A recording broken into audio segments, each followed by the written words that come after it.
നിന്നെ ഇന്ന് ഞാൻ പിടിക്കും. വറുത്തരച്ച കോഴിക്കറിക്ക് നീ തന്നെ വേണം. അവസാനം നിന്നെ എനിക്ക് കിട്ടി. എടി, ഈ കോഴി ഒന്ന് വൃത്തിയാക്കി എടുത്തേ. കോഴിയെ പിടിച്ചപ്പോ എന്റെ നടുവ് ഉളുക്കി. നീ ഇതുകൊണ്ട് വറുത്തരച്ച കോഴിക്കറി വെക്ക്. അവളെ കൊണ്ട് ഞാൻ പണിയെടുപ്പിക്കും. ആ കറി അവള് തന്നെ വെക്കട്ടെ. ഞാൻ ഇവിടെയോ പണിയെടുത്ത് മരിക്കുമ്പോ അവള് മാത്രം പല്ലു വെളിച്ചു കാട്ടി ചിരിച്ചുകൊണ്ട് ഒറ്റയ്ക്ക് സൂയിക്കുന്നത് ഞാൻ നോക്കി നിൽക്കില്ല. എത്ര മോശക്കാരിയാ എന്റെ ഈ നാത്തൂൻ. അവളെ ഞാൻ അങ്ങനെ വെറുതെ വിടാൻ പോകുന്നില്ല. അർഹിക്കുന്ന മറുപടി തന്നെ ഞാൻ അവൾക്ക് കൊടുക്കും. എന്തായാലും തൽക്കാലത്തേക്ക് ഞാൻ ആ വറുത്തരച്ച കോഴിക്കറി അങ്ങ് വെക്കാം. നമുക്ക് ഈ ചിക്കൻ ഒന്ന് മാരിനേറ്റ് ചെയ്യാം. ഇതിലേക്ക് മഞ്ഞൾപ്പൊടിയും മുളക് പൊടിയും ചേർക്കാം. അല്പം നാരങ്ങാ നീരും ഉപ്പും കൂടി വേണം. കൈകൊണ്ട് നന്നായി മിക്സ് ചെയ്തെടുക്കാം. ഇതൊരു അരമണിക്കൂർ മാറ്റി വെക്കാം.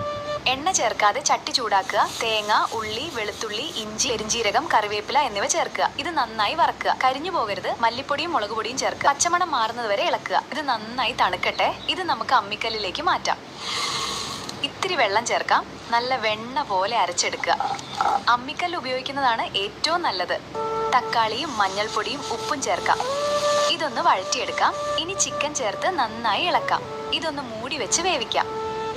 നമുക്ക് ഈ വറുത്തരച്ച തേങ്ങ ചേർക്കാം. ഇത് നന്നായി ഇളക്കി ചേർക്കുക. ഇനി ഇതൊന്ന് മൂടി വെക്കാം. നമ്മുടെ കോഴിക്കറി നന്നായി തിളച്ചിട്ടുണ്ട്. ഇതൊന്ന് മാറ്റി വെക്കാം. ഇനി നമുക്ക് വറവിടാം. ഈ വറുത്ത കൂട്ടിലേക്ക് ഒഴിക്കാം. നല്ല മണം കിട്ടാൻ ഉടനെ അടച്ചു വെക്കാം. ഇന്ന് ഞാൻ എൻ്റെ നാത്തൂനെ ഒരു നല്ല പാഠം പഠിപ്പിക്കും.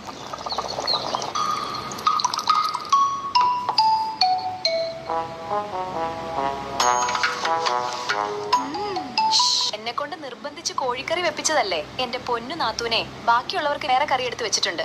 ഇത് നിനക്ക് മാത്രം ഉള്ളതാ. നല്ല ഒന്നാന്തരം മുളകും എരിവും ചേർത്ത വറുത്തരച്ച കോഴിക്കറി. അനുഭവിച്ചോ?